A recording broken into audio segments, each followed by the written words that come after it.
natin kung saan tayo lalapit, ano yung mga pwede nating gawin sa ating lang level, di ba? Kasi meron po kayo dapat gawin at meron kayong magagawa sa inyong sariling level o abilidad. No? Hindi naman kailangan lagi kayong, yung kumbaga hihingi na kailangan bumili, kailangan pumunta sa ibang tao. Meron tayong mga bagay na dapat gawin. Okay? So, hindi ko na makakatagalin. Pag sinabi natin mental health, ayon sa Republic Act 11036, no? Sorry, hindi ko po ako po kasi nagdepende dun sa ipinadala din yung mga guidelines, no? Na topic. So, meron tayong kasalukuyang batas. Ito ay inakda o isinulat ni Senator Risa Hontiveros, no? Ito yung Republic Act 11036. Very good, pinatandaan ni Fatima, no? Na ginawa noong 2018. Sinulat. Marami rin po sila mga kasama dyan. Actually, konektado itong batas na to rin dun sa isa pa, yung Universal Health Law. Okay? Pero mag-focus lang tayo dito, bakit kinailangan na magkaroon ng batas na ganon? Kasi, gaya po ng nalalaman natin, meron din pong mga kapansanan sa pag-iisip. Okay? Alam niyo po ba yun? Na meron din pong mga mental health conditions. Okay? Ano yung sample ng mental health condition? Sige, pwede. Yes, Ate Marilu. Bipolar. Bipolar? Okay. Ano pa po? Ano pa po? Yung sinabi ni Kuya kanina, depression. O yan, sample po yan, no? Ano pa? Intellectual disability disorder. Yung dati nating tinatawag na mental retardation, ang bago po niyang pangalan ay intellectual disability disorder. No? Ano pa? Ano pa po? Sa mga gaya kong nagkakaedad na, no? Meron tayong posibilidad, depende kung paano natin inalagaan ang sarili natin, yung tinatawag na dementia o Alzheimer's. Yan, isang form ng mental health disorder. Meron tayong mga tinatawag na psychosocial disability. Diba? Isa yun, depression, bipolar, ano pa? Yung pagkakaroon mo ng mga conditions, no, na hindi naman talaga psychotic o yung mental disorder. Iba rin po kasi yung schizophrenia. Iba rin yan, no? Yan po, pag schizophrenia, sinasabi ng mga doktor, wala ka nang in touch sa reality. No? Iba na yung paniniwala mo, may nakikita ka na hindi namin nakikita, may bumubulong sa'yo na hindi mo naman nakikita. Yan, mga ganun lang po ang ilan sa sintomas. Ganun pa man, magpapaalala po si Ate Adelha, hindi porke naririnig natin itong mga impormasyon na to at nararamdaman nyo minsan, kailangan po doktor, no? Psychiatrist ang nag-diagnose. Okay po? Mamaya towards the end of the talk, no? Magpapaalala tayo dun sa self-diagnosis, no? Yung, parang ako yun parang tingin ka sa internet, parang lahat yung nararanasan ko, parang bipolar ako. Okay? Hindi po pwede yun na kailangan psychiatrist po ang nag-diagnose. Okay? So far po, meron po ba tayong tanong? Wala po?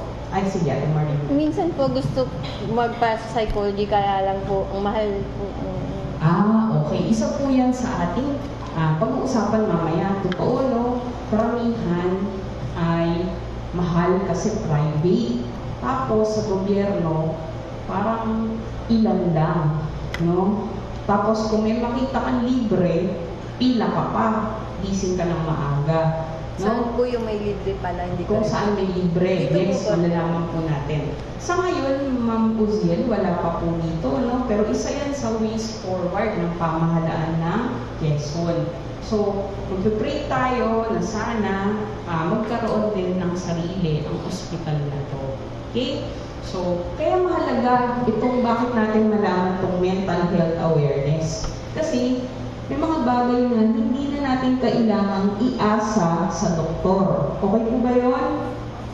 Eh, ikaw naman magpuyat ka ng sunod-sunod na araw, hindi ka kumain. O, sino bang may kasalanan kung makakakita ka na ng multo o ano, di ba? Dahil hindi ka kumain. So, hindi na siguro kasalanan ng ospital yun. No? Lagi mo hinihingi, Father, ipag-pray nyo naman po ako. O ano bang problema? Para mawala yung sakit ko. O kahit naman buong araw mag-pray ang pare o ang pastor nyo. Kung kayo rin mismo ginagawa ninyo yung mga ipinagbawal ng doktor, di ba? Gets po natin? So, it always takes two to tango. Ibig sabihin, hindi lang po yung partner natin ang may responsibilidad. Kailangan tayo din. Okay po? Sige. At, bago mawindang, pag gagamitin ko yung salitang windang, yung halos mababayo na tayo sa hirap ng buhay, no? Gagamitin ko rin yung salitang crisis. Okay? Yung crisis, yung matinding pagsubok o pangyayari na halos hindi natin kakayanin. Naintindihan niyo po ba yung sinasabi ko? Nakaranas na po ba kayo ng crisis? Nakaranas na po? Sino po dito ang hindi nakaranas ng crisis na personal? Sino po? Taas ang kamay. Kasi sasagutin ko kayo ng, di wow. Diba? Tama? So, lahat tayo may pinagdadaanan. Daanan lang natin, sabi nga, di ba? Daanan lang natin. Okay? So, sa pagpapatuloy, sa batas, Republic Act 11036, balik po tayo sa susmayan. Pasensya na po, no? Ang pagkakalahad, no? Ang pagkaka-define ng mental health, it refers to a state of well-being. Okay? Na ang mga tao, hanggat maaari, nare-realize nila yung kanilang potential. Okay? Sabi kanina ni Kuya Rain, dati, yung mga nagagawa ko, na ngayon, hindi ko na nagagawa. Normally, di ba, pag meron tayong adequate mental health, tayo ay magiging productive. Tuloy po. Okay? So, ang mental health din, kasama doon ang ating abilidad para daanan ang mga pagsubok ng buhay. Tama ba? Sino rito nakaranas na ng matinding pagsubok sa buhay? Taas ang kamay. Matindi. Oh, diba? Square ringer. Bakit po yung iba natin di nagtaas? Mga hindi pa matindi, pero pagsubok pa rin. Tama po ba? Sino rito ang hindi pa nagkaroon ng pagsubok sa buhay? Wala, di ba? At saka ang sagot ko sa inyo, hindi na wow. Ang boring ng buhay nyo. Di ba? Kasi yung buhay ganun eh. Okay? So, kailangan din sa mental health, pinapakita na meron tayong produktibo na gagawa. No? Yan.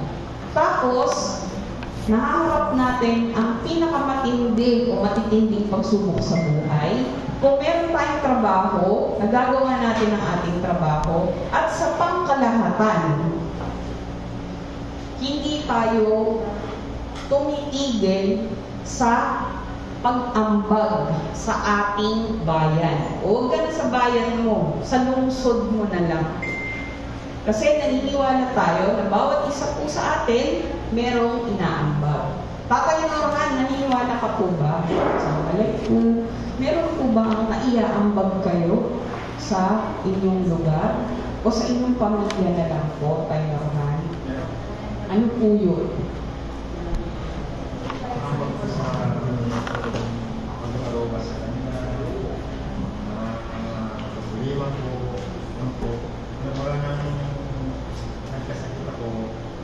Yun ang mga pagsubok na yung mga dating ginagawa ko, hindi na magawa, dating dead tayo ako, hindi ako Hindi ako sasanap.